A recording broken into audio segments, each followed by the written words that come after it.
Esselamu Aleyküm değerli izleyenler. Karikatür Atölyesi'nin yeni bir bölümüyle karşınızdayız.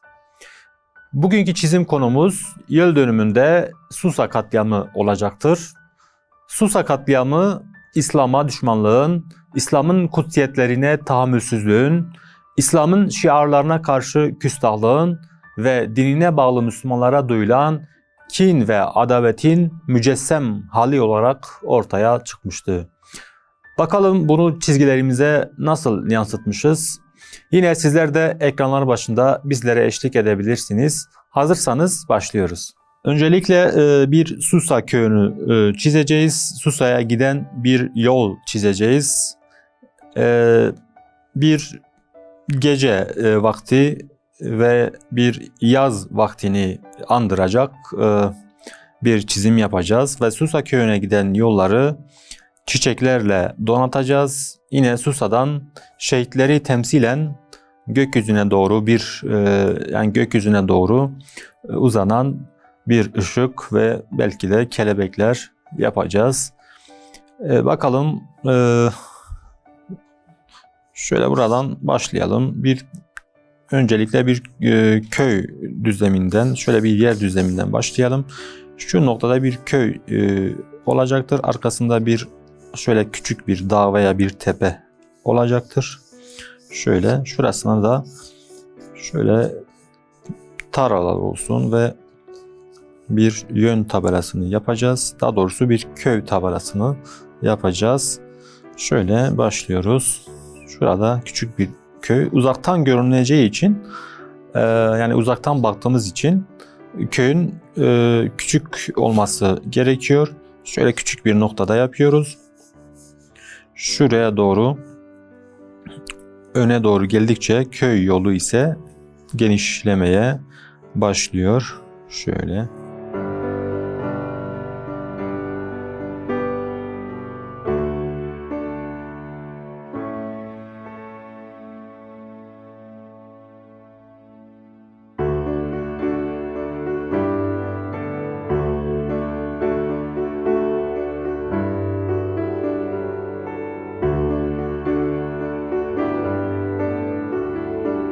Şöyle köy tabelası şu noktada olsun. Örneğin şurada bir yerde olsun. Büyükçe bir şekilde olması gerekiyor. Çünkü en ön tarafta olduğu için şöyle eski bir köy tabelası yapacağız. Yani ahşaptan olsun. Biraz daha şöyle kırık dökük olsun.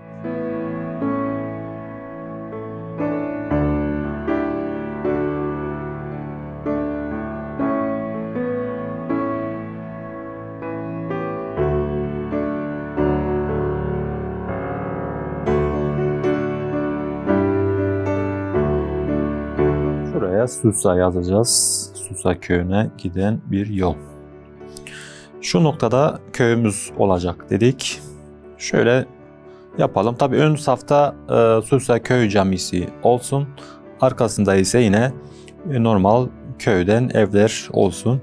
Şöyle başlayalım buradan.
Şurada gökyüzüne doğru uçan kelebekler yapacağız.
kalem ile çizimimiz bittikten sonra artık daha koyu bir kalemle üzerinden geçebiliriz.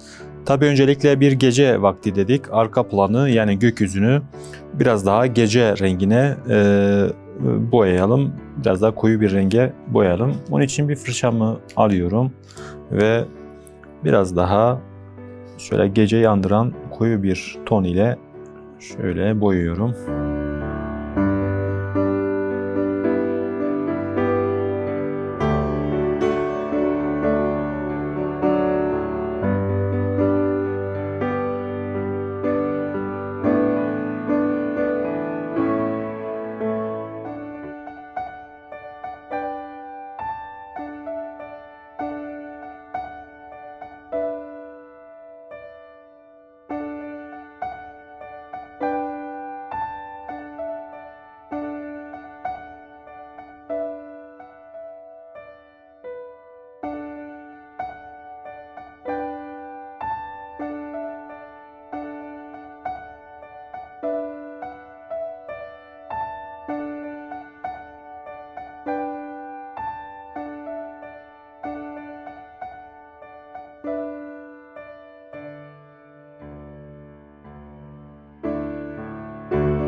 Bugünkü çizimimizin sonuna geldik. Bugün yıl dönümünde Susa katliamını ele aldık.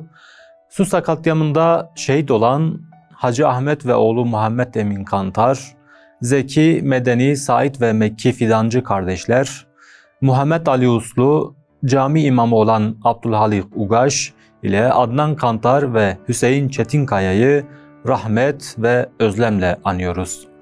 Allah bizleri onların şefaatlerinden mahrum eylemesin. Yeni bir programda, yeni bir konu ile karşınızda olmak ümidiyle Allah'a emanet olun.